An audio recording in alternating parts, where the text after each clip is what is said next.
ऐसे संघर्ष करते रहेंगे हम। योगी करता है, पुलिस को आगे करता है,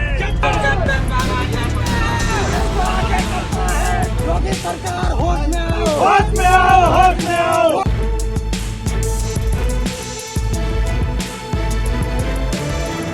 उत्तर प्रदेश के जिला संभल में बीते रविवार को शाही जामा मस्जिद के सर्वे के दौरान हुए बवाल के बाद आज शनिवार को समाजवादी पार्टी का एक 15 सदस्यीय प्रतिनिधि मंडल संभल जाने को तैयार था। सुबह ही पुलिस प्रशासन ने प्रतिनिधि मंडल में शामिल सभी 15 नेताओं को उनके घरों पर नजरबंद कर दिया। यहाँ लखनऊ में समाजवादी पार्टी के विधानसभा में नेता विरोधी दल माता प्रसाद पांडे के अलावा सभी नेताओं को उनके घर और ऑफिस के बाहर पुलिस ने नजरबंद कर दिया। सुबह से ही भारी संख्या में पुलिस बल नेताओं के घरों के बाहर तैनात कर दिया गया था।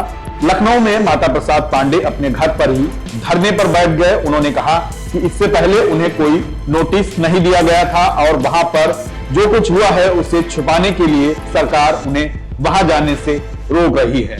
उधर बरेली में समाजवादी पार्टी के जिलाध्यक्ष शिवचरण कश्यप जो इस प्रतिनिधि मंडल में शामिल थे, जिन्हें संभल जाना था, पुलिस प्रशासन ने सुबह ही शिवचरण कश्यप के घर पर भारी फोर्स लगा दी। हालांकि बाद में वे सपा कार्यालय पहुंचे, लेकिन यहां भारी संख्या में पुलिस बल तैनात था। पुलिस के साथ कार्यकर्ताओं की धक्का मुक्की हुई।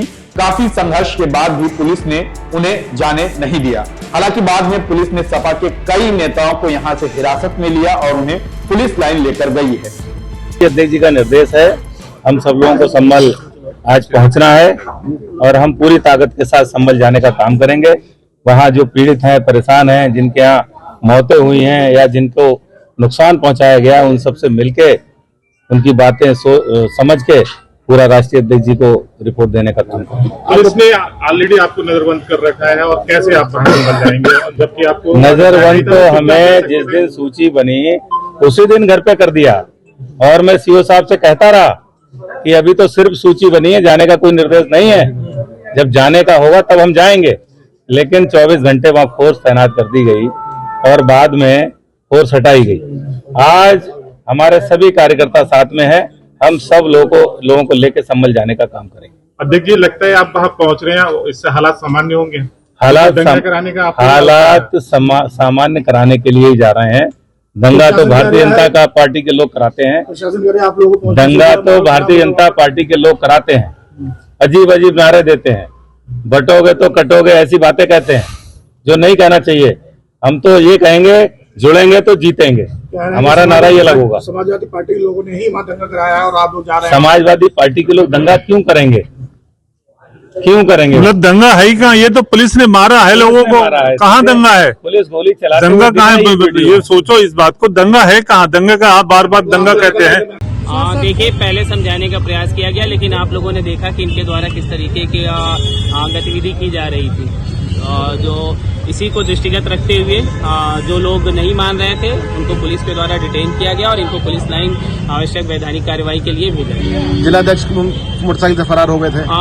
किसी को किसी भी दशा में बरेली से बाहर जाने की अनुमति नहीं है और न जाने दिया जाएगा, रोक लिया जाएगा। आगे नाकेबंदी कर ली गई जिलाध्यक्ष के लिए। जी। खिलाफ जाता है तो क्या मुकदमा दर्ज किया जाएगा? अगर कोई कानून व्यवस्था को प्रभावित करने की कोशिश करता है तो निश्चित रूप से उसके खिलाफ कठोर कार्रवाई की जाएगी। इसी तरह अमरोहा में कमाल अख्तर और मुरादाबाद में समाजवादी पार्टी की सांसद रुचि मीरा को भी पुलिस ने उनके घर पर ही डिटेन कर दिया। संभल में हुई हिंसा के बाद आज सपा का डेलीगेशन संभल के पीड़ित परिवारों से मिलने पहुंच जाने वाला था, मगर पुलिस ने उन्हें रास्ते में ही रोक लिया है। जहां मुरादाबाद की सपा सांसद रुचि मीरा को पुलिस ने उनके घर पर ही रोक लिया है, तो वहीं मुन्ना पांडे पुलिस ने कमाल अख्तर और पिंकी यादव असमोली से विधायक और कई दर्जन भर सपा नेताओं को मुन्ना पांडे टोल पर ही रोक लिया है और उन्हें अपने साथ थाने ले गई है। दरअसल आपको बता दें, संभल में हुई रविवार को शाही जामा मस्जिद सर्वे के दौरान हिंसा के बाद आज समाजवादी पार्टी का एक प्रतिनिधि मंडल आज संभल पहुंचकर पीड़ित परिवारों से मिलना था और उनके परिवारों से संवेदना अपनी देने वाला था, मगर पुलिस ने उन्हें रास्ते में ही रोक लिया। जहां मुरादाबाद की सपा सांसद रुचि वीरा को आज पुलिस ने उन्हें अपने ही घर पर रोक लिया और है तो वहीं बूढ़ा पांडे पुलिस ने टोल के पास ही कमाल अख्तर, असमोली से विधायक पिंकी यादव और जयवीर यादव जिला अध्यक्ष अन्य दर्जन भर सपा नेताओं को रोककर अपने साथ थाने ले गए, जहां कमाल अख्तर ने आरोप लगाया है कि देश में और प्रदेश में भाजपा पूरी तरीके से लोकतंत्र की हत्या कर रही है। उन्होंने कहा है कि विपक्ष की आवाज़ को पूरी तरीके से दबाया जा रहा है। जिस तरीके से 5 लोगों की संभल में हिंसा के दौरान मौत हुई है, हम लोग उनके परिवार वालों से मिलकर उनसे बात करना चाहते थे और उनका दुख अपने साथ बांटना चाहते थे। उन्होंने कहा है कि हम लोग वहां पर जांच करते हैं, जिसकी रिपोर्ट अपने सपा राष्ट्रीय अध्यक्ष अखिलेश यादव को भेजते, मगर पुलिस और जिला प्रशासन पूरी तरीके से डरा हुआ है, जिसके चलते उन्हें हमें रास्ते में ही रोक लिया है। उन्होंने कड़ा विरोध अपना जाहिर किया है। भारतीय जनता पार्टी की सरकार ने इस उत्तर प्रदेश और देश के अंदर लोकतंत्र खत्म कर दिया है। लोगों के जो अपना जो अधिकार हैं उन अधिकारों का सीधा सीधा हनन हो रहा है।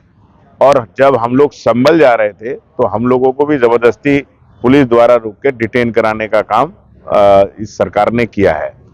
हम लोग सिर्फ यही चाहते थे कि उनके परिवार से हम लोगों को मिलवा दिया जाए।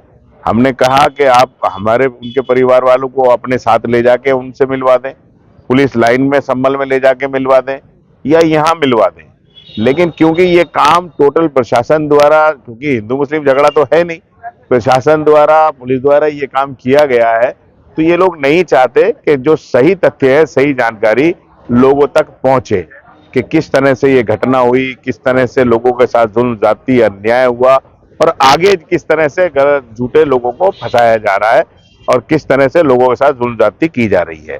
तो इसलिए सरकार जो है हमारे अधिकारों का हनन कर रही है और जबरदस्ती विपक्ष की आवाज को दबाना चाहती है और संभल के जो जुल्म जाती है उसके सही तथ्यों को, जानकारी को आने देना बाहर चाहती नहीं है। संभल हिंसा के बाद अखिलेश यादव ने एक 15 सदस्यीय प्रतिनिधि मंडल नामित किया था, जिसे आज शनिवार को संभल जाना था। इससे पहले ही संभल के डीएम राजेंद्र पेंसिया की तरफ से एक आदेश जारी हुआ, जिसमें कहा गया कि 10 दिसंबर तक कोई भी बाहरी संगठन या दूसरे लोग बिना परमिशन के संभल में दाखिल नहीं होंगे और इसके बाद ही यहां यूपी में समाजवादी पार्टी के उन सभी नेताओं की उनके जिलों में पुलिस ने घर पर ही नजरबंद कर दिया जो इस प्रतिनिधि मंडल का हिस्सा थे। सनद रहे कि बीते रविवार को शाही जामा मस्जिद के सर्वेक्षण के दौरान बवाल हो गया था, जिसमें 5 लोगों की मौत हो गई थी। हालांकि आधिकारिक तौर पर प्रशासन ने 4 मौतों की पुष्टि की है। संभल में हालात बिगड़ने के बाद अब स्थिति काफी हद तक सामान्य है और इसी क्रम में समाजवादी पार्टी का एक प्रतिनिधि मंडल संभल जाना था, जिसे फिलहाल पुलिस प्रशासन ने रोक दिया है। हालांकि इसको लेकर समाजवादी पार्टी ने सरकार पर तीखा हमला किया है। शांतिपूर्ण तरीके से संभल के लिए जा रहे थे, पुलिस ने हम लोगों को कार्यालय पर रोका और अब हम लोग गिरफ्तारी करके पता नहीं किस जगह ले जा रहे हैं लोग। पुलिस की तानाशाही है, संविधान को न मानने वाली सरकार है, संविधान का गला घोट रही है। संभल में इतना अत्याचार अनाचार किया है कि वहाँ के लोग बहुत परेशान हैं और संविधान की हत्या हो रही है, लोकतंत्र की हत्या हो रही है, जांच भी नहीं करने दे रहे हैं। समाजवादी पार्टी के कार्यकर्ता जिला अध्यक्ष के साथ जो कि प्रतिनिधिमंडल में थे, संभल जा रहे थे, शांतिपूर्वक से जांच करने जा रहे थे। हमें प्रशासनिक जांच पे बिल्कुल भरोसा नहीं है।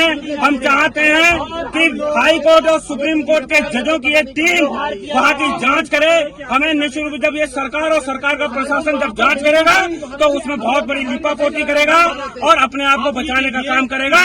पूरी तरीके से ये सरकार और वहाँ का प्रशासन दोषी है, इसलिए समाजवादी पार्टी के लोग चुप बैठने वाले नहीं। अगर हमें जेल भी जाना पड़ेगा तब भी हम जेल में जाएंगे। हिंदू मुसलमान के बीच कोई टकराव हुआ नहीं, ना हिंदुओं ने मुसलमान को पीटा ना मुसलमान ने हिंदू को पीटा। वहां तो पुलिस ने डायरेक्ट फायरिंग करी है मुसलमानों के ऊपर वहां पर। तो ये तो मुसलमानों से मतलब मामला है, कहाँ दंगा है? दंगे का नाम लेना बंद हो गया। अब ये तो जब पोस्टमार्टम रिपोर्ट हमारे सामने आएगी तो देख लेंगे। अभी तक तो सीधे सीधे पुलिस ने लोगों पे बेकसूर लोगों पे गोली चलाने का काम किया है, लोगों की जान ली है पुलिस ने और इसकी जिम्मेदार पूरी तरह से पुलिस है, बाकी किसी से कोई लेना देना नहीं। देखिए, ये डेलीगेशन संभल की तरफ जाने का इनका प्लान था, जिसकी अभी अनुमति नहीं है, तो इनको प्रिवेंटिव डिटेंशन में लिया गया है। नाकेबंदी के बावजूद जो है जिलाध्यक्ष फरार हो गए, पुलिस प्रशासन की नाकेबंदी के बावजूद जिलाध्यक्ष फरार हो गए।